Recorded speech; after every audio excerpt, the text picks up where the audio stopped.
Welcome back to the Gran Turismo 7 Driver Academy, where I'm going to show you how to get these sort of times, number 2 in the world, or number 2 on this leaderboard out of how many people. I'm going to show you the technique where you can do lap times like this in the race, where you can compete in the higher level of the daily race that you want to do. This is going to be advanced cornering today. How did I get this time? Well, it's all about the fundamental principle of weight transfer. That is really, really key to these sort of complicated corners. We've talked about braking into a corner, braking in a straight line.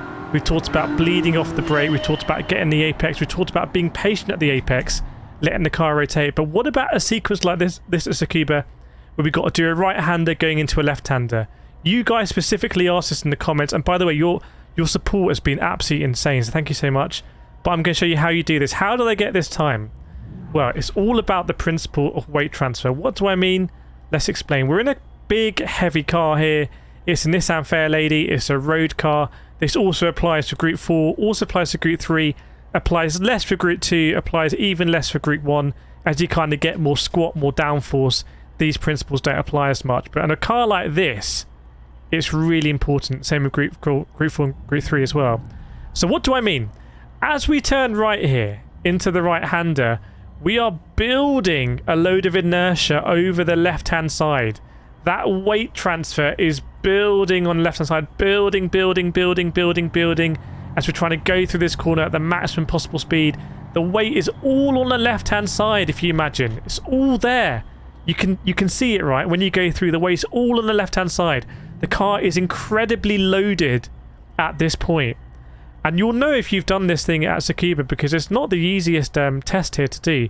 But if you immediately at this point, with the car loaded like that, try and turn into the left-hander and put down the throttle and try and switch all that weight immediately to the right-hand side, the car will not be able to handle it. In this particular car, you will lose the back end. But in any car, you're going to be asking the car to do weird stuff. You can't switch. That's the laws of physics. You can't switch all of that weight transfer immediately to the right-hand side. So what do you need to do? It's actually quite similar to what I told you at Parabolica in the first episode. You need to let the car settle. And here it's really important for weight transfer. That wasn't the case at Parabolica because it's one right-hand corner. But here, because we're flicking to a left-hand corner, you need to let the car settle. So when you see me do the fast time here, that's exactly what I do. I let the car settle, and then I start turning left. Then I can deploy the power, and then I can lean into this, and it's approaching it like two separate corners. I'm not coming in left-hander and then right-hander immediately switching, or vice versa. I'm letting the car settle. So let's have a look how I did it, and this is going to be really, really, really interesting. So have a look what I did with the weight transfer. So here we go. Now you know what you're looking out for. I think you're going to find it very interesting. So as I turn in for the right-hander, have a look at how the car pitches. Have a look at the horizon of the bonnet, especially as I go over that curb on the right-hand side. And as I end up on the edge of the track here on the left-hand side, you can see the car is pitched, the car is loaded. I've got all of that weight transfer on the left-hand side. And as I'm on the curb at this point, because the left-hander ahead is so tight, so many drivers immediately start turning all the way to the left because you feel like you need to. A lot of people run wide on the exit. It's so easy to dip a wheel on the grass there and spin. People are terrified of that, so they start steering all the way to left immediately. That is actually the worst thing you can do. I want you to have a look at my steering input and the throttle. There is just the briefest of pauses. If you have a look, I don't go all the way from right to left on the steering. I just let it pause for a moment, and then I start steering gradually to left, and I'm playing a bit with the throttle on the exit. And the amount of traction I get because of that is frankly unbelievable. If you've done this corner and you've never taken that pause, this will be like absolutely astounding. The amount of grip and traction I'm getting is unbelievable, really, because if you just come in there too hot with the back end sliding a little bit, you will just laterally sort of slide to the right hand side. Now, because I've got that nice traction, I can play with the throttle. I can use all of the track that I want to use to get over the line the fastest. Let's have a look at it in third person. It's really going to show you the benefits of that pause.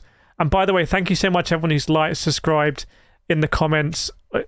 Absolutely incredible. Appreciate you guys and girls so much. Right, here we go. Have a look at the car. Have a look about how it's getting loaded. As I turn in, you can see the right hand side, the rear right hand side wheels lifting up. almost wants to lift up off the ground. That happens when I go karting. You want to lift that wheel actually.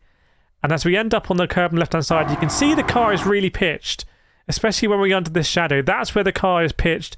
And if I suddenly start trying to turn left, because there's quite a sharp left-hander coming, that's when that back end is just going to absolutely turn around on me.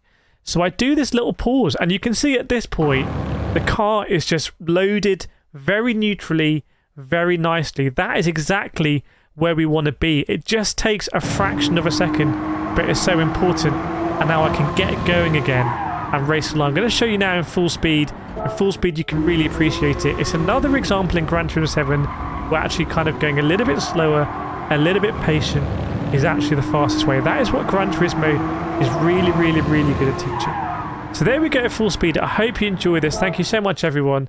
I really hope you're enjoying the tips of getting faster. Let me know how you're doing. And I'll see you in the next episode.